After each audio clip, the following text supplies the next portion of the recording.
robs a jewelry store in broad daylight. He takes $5,000 in precious stones. He's reckless. He's well armed. Your job?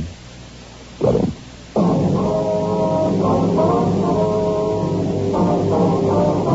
Dragnet, the documented drama of an actual crime. For the next 30 minutes, in cooperation with the Los Angeles Police Department, you will travel step by step on the side of the law through an actual case transcribed from official police files. From beginning to end, from crime to punishment, Dragnet is the story of your police force in action. It's Tuesday, December 2nd. We're still in Los Angeles. We were working a day watch out of robbery detail. My partner's Ben Romero. The boss is Captain Gideon. My name's Friday. It was 1:48 p.m. when I got to the basement of the city hall. The car please. Joe, over here. Yeah, right. Hi, Joe. This is from Douglas, is that right? Yeah. Better take Beverly Boulevard out, huh? Right. Want to get the radio? Yeah, all right. No report yet? No, he got away on foot. He headed down 6th Street after the holdup, lost himself in the crowd. Better watch it there. Oh, yeah. How'd the thief work it? Did you get the story? There was not much to tell. He walked in the store at the right time, pointed a gun, grabbed a tray full of diamond rings, and walked out. $5,000. Figured he must have had the jewelry store pretty well cased. And it's like he's had practice. Well, could be. But sure, one thing, he's well armed. All units. At 3rd and Victor. 3rd and Victor. You get it up, huh? Yeah. And with a gun. All units at 3rd and Victor with traffic accident. A man with a gun. Code in KMA 267. Well, if we can roll on it, huh? Right, that's big to get to him. Yeah, I'll call him. 80K to control 1. 80K to control 1. Control 1, 30K. Go ahead. 80K out for investigation. 3rd and Victor. KMA 267. Roger 80K. Code 6 to 3rd and Victor. KMA 267. That must be it up ahead, Joe. Yeah. Right in the middle of the intersection there, the car turned over, huh? Hmm? That's ought to do it? Yeah, let's go. Man stretched out on the street over there, be sure. Yeah. I wonder if we can get through here, please. Excuse me, please. Let us through, please. Well, let's don't just stand around looking. If somebody call the police yet, excuse me. Are you involved in this? Sure, I was in it. Did anybody call the police? We're police officers. What happened? Oh, I'm too glad to see you. Awful lot of trouble. Yeah. How about this man here? What happened? Oh, I slugged him. I had to. What do you mean? Well, I don't know what happened. He went a little crazy, I guess. He pulled this gun on me. How is he, Jeff? He got a bump on the head. He seems to be all right otherwise. What's your name, sir? Ernie Brooks. That truck over there, that's what I was driving. I was coming down 3rd Street, and I stopped at the red light over there. That corner over there? Yeah. And when the light turned green, I started across the intersection. This guy laying here came barreling down Bixby, went right through the red light, hit the front of my truck. Flipped his car right over on the side, just like the street. Yeah, go ahead. Well, the guy went a little crazy, I guess. Right after the crack-up, I pulled the truck to the curb and got out. This fella here was just climbing out of the top side of his car. Didn't seem hurt at all. Yeah, right. Well, when he saw me coming over to him, he pulled a gun and pointed it at me. Then he turned and started running. I couldn't figure it out. What'd you do? Well, as soon as he turned his back to run, I went for him and tackled him. Fought like a tiger. That's why I say I slugged him. I had to, officer. There's something awful funny about the whole thing. What do you mean by that? Well, look here. There's spots right here. It fell out of his coat when I slugged him. You take a look. Yeah? Here. Must be 3-4 dozen in there. Rings, all kinds. Yeah. Looks like diamonds in them, doesn't it? The ambulance arrived, and we took the unconscious fuel robbery suspect to Georgia Street Receiving Hospital. After he was revived and treated for cuts and bruises, we took him back to the city hall at the interrogation room. He fitted the description of the jewelry store bandit almost exactly. He refused to talk. He wouldn't even give us his name. We had his fingerprints taken, and then we had them checked through R&I. The man was identified as Vernon Albert Nicoli, an ex-convict out of Folsom and a 2-time loser. He served 1 5-year term for armed robbery and another 3 years for ADW. We checked out the wrecked car he'd been driving and found out that it had been stolen 2 blocks from the scene of the holdup. We had the manager of the jewelry store which had been robbed brought downtown. He identified Nicoli as the bandit. The suspect still refused to talk. Ben and I took him to the main jail, where he was booked on suspicion of 211 D.C. 4:15 p.m. We checked back in at the office. Takes some of them a long time to learn. Yeah, two-time loser. This one ought to finish him. I can't figure. He's been out of post in 7 months and going right back in again. Yeah. Well, we can get the complaint from the DA tomorrow and set the arraignment for Thursday. Yeah. Maybe check with the manager of the jewelry store first. I wonder if McCauley could have been in on those gas station holdup, remember? Last month? Yeah. Well, we'll have him in the show up Thursday and see what happens. You want to take care of your arrest report? Yeah, I'll get out an APB, too. Might turn up some outside jobs on him. I'm feeling hungry. You still got that candy bar from lunch? Yeah, I think so. Yeah, here you go. Uh-huh. What's the matter with you lately, anyway? I don't know. Been eating like a horse, down the time. I'll stop. I'll get it. What do you got, Joe? Well, that does it. What? McCauley. He escaped. A broadcast and an all-points bulletin were gotten out on Vernon McCauley. All units in the vicinity of the escape were alerted. An hour passed. There was no report on the suspect. We checked with the main jail and got the details on the escape. They told us that while McCauley was being locked up in his cell, he pushed his fingers into the door jamb and had them badly mashed when the cell door closed on them. Both of McCauley's wrists were then handcuffed, and along with 2 other ailing suspects, he was taken over to Georgia Street Receiving Hospital by a pair of transportation officers. Going up the stairs to the hospital, McCauley had turned suddenly, kicked one of the officers in the stomach, slugged the other one, and escaped. It happened at about 4:14 p.m. By 11 o'clock that night, there wasn't a trace of the suspect. 7:30 the next morning, Ben and I checked back in for work. McCauley was still at large. Overnight report, Joe. Have a look. What we got? Yeah. Liquor store. Gas station. Mm-hmm. Another liquor store. All 3 of them held up between midnight and 2 a.m. Take a look at the bank description. WMA, 5 feet 950 pounds. Medium build, dark hair, hairy black eyes, fair complexion, deep scar on chin. How about? Well, he didn't waste time getting started again, did he? It's a pretty big come down if it's McCauley. Diamond theft to liquor store. Well, he had to do something. He didn't have any clothes, no money. How about that car he used on those jobs? Stolen. Recovered early this morning. They're going over it for print. Romero, Joe? Really? Got on this one right away. Where did you just have to call a minute ago? What's that? Here's the name, address. Matthew Hobbs. He runs a candy store near one of the grade schools over in Boyle Heights. He might be able to tell you something. Yeah, about what? McCauley. Saw him last night. We got in the car and drove over to the Boyle Heights district where we located Matthew Hobbs' place of business.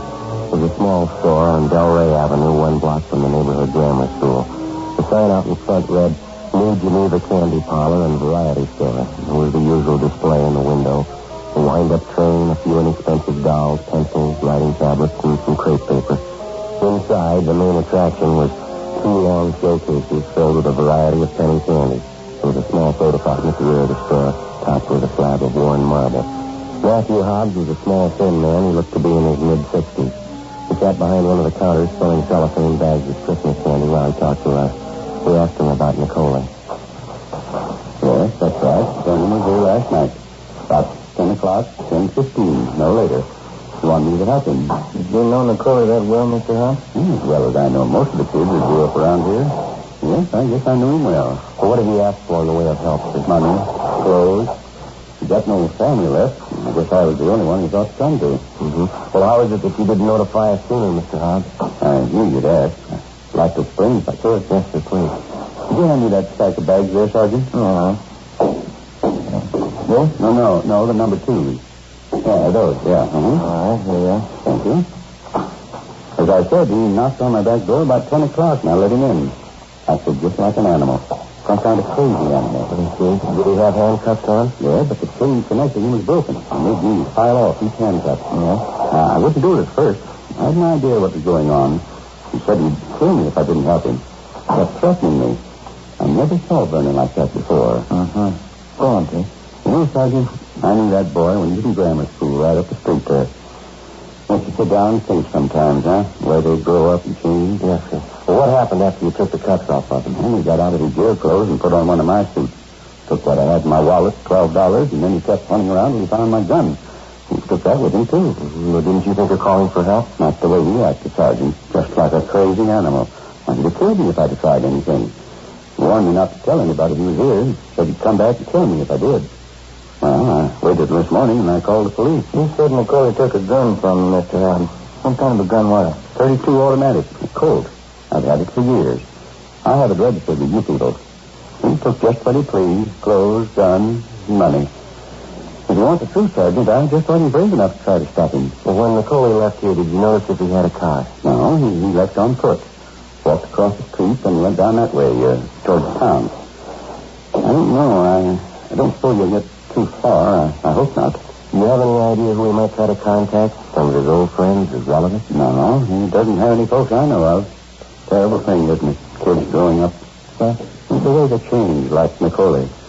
I can understand them when they're kids. Seen hundreds of them come through here. Know what they're thinking, how they feel. Kind of a hobby. I understand kids. The trouble is they grow up. All of a sudden they stop being kids. I don't understand them after that.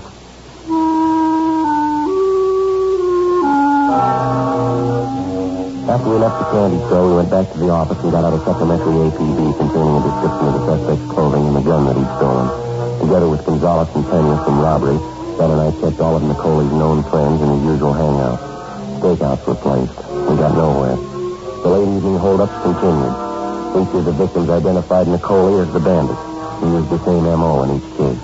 He worked only on the weekends, Friday, Saturday, and Sunday nights. He'd steal a car, pull 3 holdups in the same general area within an hour, abandon the car in the same area, and then disappear. 2 weeks passed, and then a month. The weekend robberies went on. In the most recent hold-up victims, we found out that McCauley had picked up a partner. We checked the man's description through his staff's office. Each of the stolen cars used by the suspects and men abandoned were checked for prints. We failed to identify the second man. The hold-ups continued. McCauley and his partner were still at large. Monday, January 26, 8:30 a.m. Ben and I met with Captain Didion.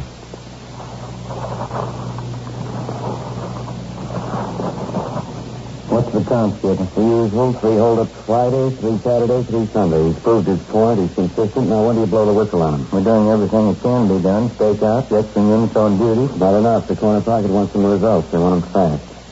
How about the times listed for the 3 stick-ups last night? Have they been double-checked? No, correct. There's something else for you. Figure it out. What is it, Joe? Oh, let's see. The drugstore out in West Hollywood robbed at 11:14 p.m. Yeah? All right, now this one. Coffee shop out in the valley.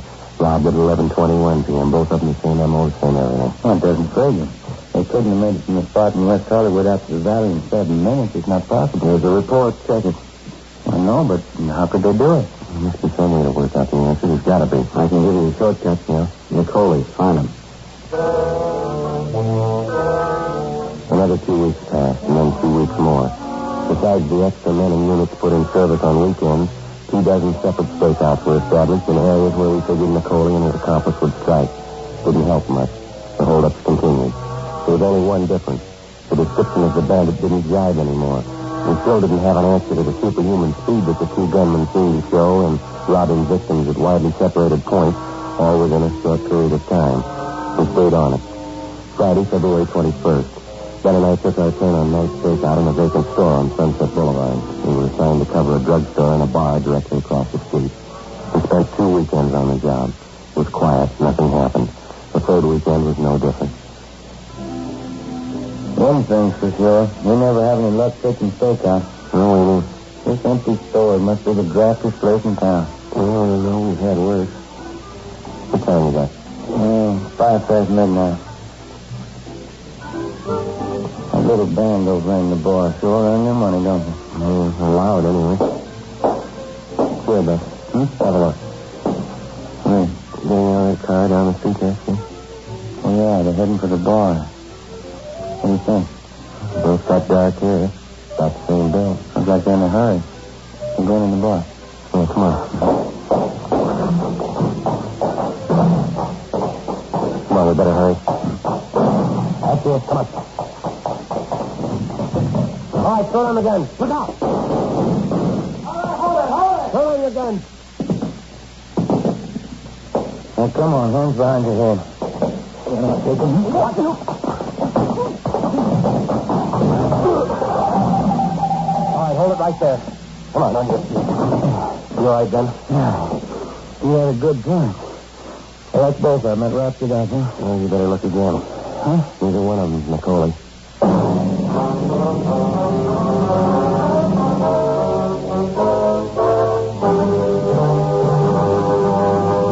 You are listening to Dragnet, a series of authentic case histories documented from official files. Many of our corporate customers are worried about employees going wild purchasing office supplies. StaplesLink.com allows them to set up workflow approvals and gives them more control over purchases. StaplesLink.com and IBM are bringing office supplies and office management together. I'm Anne-Marie Keene of StaplesLink.com, Vice President of Business-to-Business E-commerce. StaplesLink took a great idea, a giant step forward. Staples revolutionized the office supply industry with the superstore.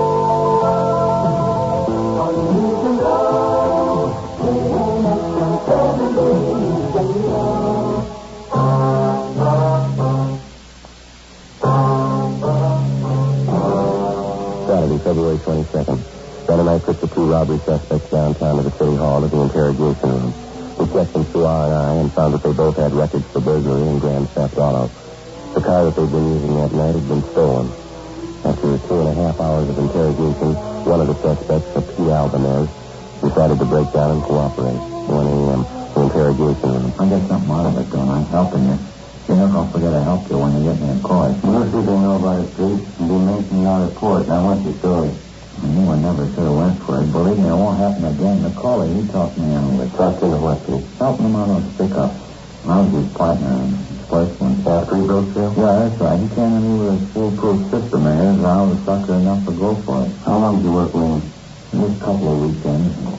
3, 4, maybe. I didn't get along with him. No, nobody gets along with him. He's a little crazy, I think. Who's working with him now? Oh, I don't know. He's had 2, 3 different guys. I don't know who's with him. Say, Sergeant, can I have a drink of water, please? I'll get you something.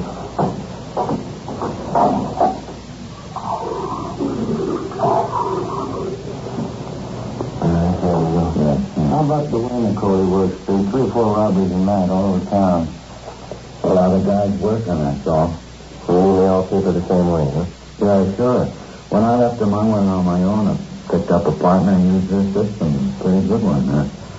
Well, it looked like a good one, anyway. You mean working on the weekends, picking up a hot car, dropping it fast? Yeah, you got it. There must be half a dozen guys in this town working the system. They all got it from Macaulay. He taught it to them. Where do we find him, Pete, you know? Macaulay? No, not for sure. He's figured, you know, he doesn't live there in town. He only comes up for the weekend, works Friday, Saturday, Sunday, and then he takes off again. Takes off for what? Went down by the border someplace, Palm City, Tijuana, I'm not sure. You know, don't forget I'm helping you, huh? You'll let him know I cooperated. Yeah, we'll let him know, Pete. Now, when's the last time you saw Macaulay? Huh? Oh, it's been a month anyway. I never want to see him again. So this may help you, though. I know where his girlfriend stays. Yeah? The problem on South Rampart, I can give you the address. She probably goes there once in a while. Mm-hmm. Anywhere else you can think of? No, that's about it. There won't be any pushover, Sergeant. Like I said, I think he's a little crazy. It's not going to be an easy one to take. Well, we'll give it a try. Oh, I mean it that way. He's wild, but you'll get him, I guess. Just one thing. Yeah. You'll have to kill him first. 3:45 a.m. Pete Albanese and his accomplice were booked at the main jail on suspicion 211 PC. The next morning, Ben and I checked out the address of Macaulay's girlfriend, which Albanese had given us. The girlfriend's name was Esther Revard. She told us that she hadn't seen Macaulay in more than 2 weeks. We asked her if she knew where the suspect stayed when he was in town. She gave us an address on South Pico. We called in and arranged for a stakeout on the girl's place, and we drove over to check the address that she'd given us. It was a small apartment court on the edge of the industrial district. Macaulay wasn't there, neither was the manager. We talked to one of the tenants who told us that the manager, Mrs. Clara Fontaine, was out of town. He said that while she was gone, her daughter Norma was looking after the place. The daughter was employed as a secretary at the Blue Cross Hospital Plan office over on Wilshire Boulevard. We called the office and arranged for another stakeout at the apartment court. 1:25 p.m. We located the landlady's daughter at the Blue Cross office on Wilshire. We showed her Macaulay's mugshot. Yes, it's one of Mama's tenants, Mr. Reynolds. He's on Bungalow 5. Anyone staying with him, Miss Fontaine? No one's registered with him, no. He has visitors, though. Is there something wrong? But when did you see this man last? This morning. When I was leaving for work, he was outside working on his car. Would you excuse me, please? Sure, go ahead. Blue Cross? Yes, sir? I see. No, just address the letter to Blue Cross Hospital Plan. You can send it back here at the Wiltshire office. That's right. Well, you're welcome. I'm sorry. What was I going to say? You told us that you saw this man working on his car this morning. Oh, yes, he was parked right outside in front. I couldn't very well miss it. I'm going to tell Mama about it when she gets home. What's that, miss? It was certainly strange because it's not that time of year. That's why I noticed it. What's that? He was changing the license plates on his car. Did you get the numbers? It's right here in my place. 1:32 p.m. With the information furnished us by the girl, Ben got on the phone and called in a description of the suspect's car, together with the 2 sets of license numbers. With a 1941 Ford sedan, dark blue, white sidewall tires. Communications got out a broadcast and a supplementary APB on it. At 6 p.m., Ben and I relieved the men on a stakeout at Nicole's apartment. We waited. No sign of him. We checked with the office on the hour. No sign of the car. 10 p.m. Still nothing doing. 11 o'clock. Nothing. Gonzalez and Pena from robbery drove out and relieved us, and we headed back to the office. 11:26 p.m. What do you figure? I don't know. It's plugged every hole I can think of. Things due for a break, isn't it? Overdue. I could use some sleep. What is it? Right. Yeah, right away. Skipper? Hi, here's one to move on. Yeah? Carlson Beacon, southeast corner. What is it? Nicole's car. They got it spotted. 11:56 p.m. Ben and I drove to the vicinity of 12th and Beacon, where we checked with the men in Unit 80K who'd spotted the car. They'd gotten out a code 5 on it. The description matched perfectly. A 1941 Ford sedan, dark blue, white sidewall tires. The license number was one of those given us by the apartment manager's daughter that afternoon.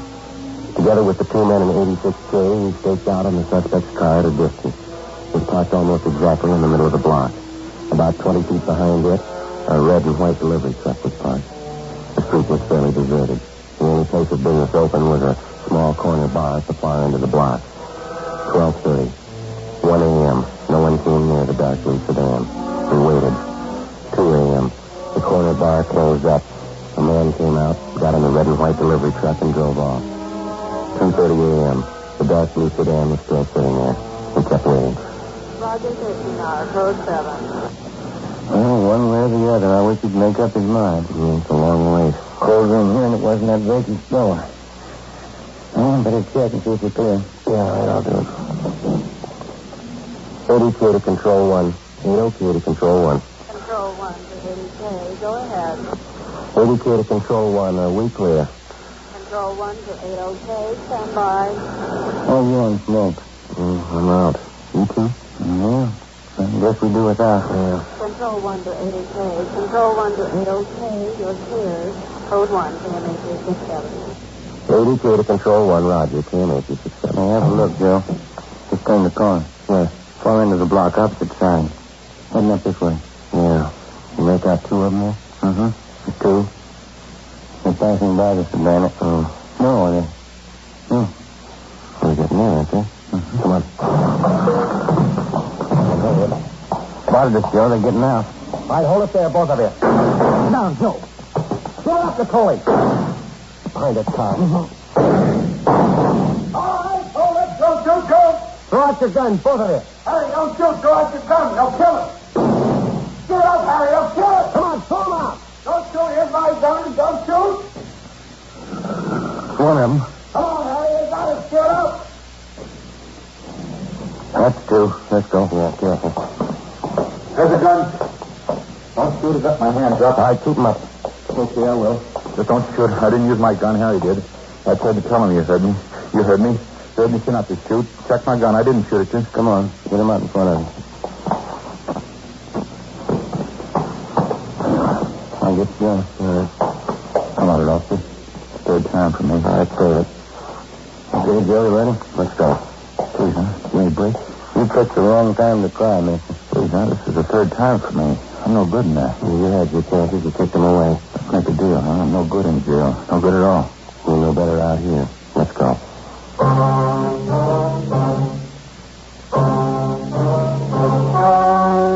story you have just heard was true. Only the names were changed to protect the innocent. On May 24th, trial was held in Superior Court, Department 87, City and County of Los Angeles, State of California. In a moment, the results of that trial. Now...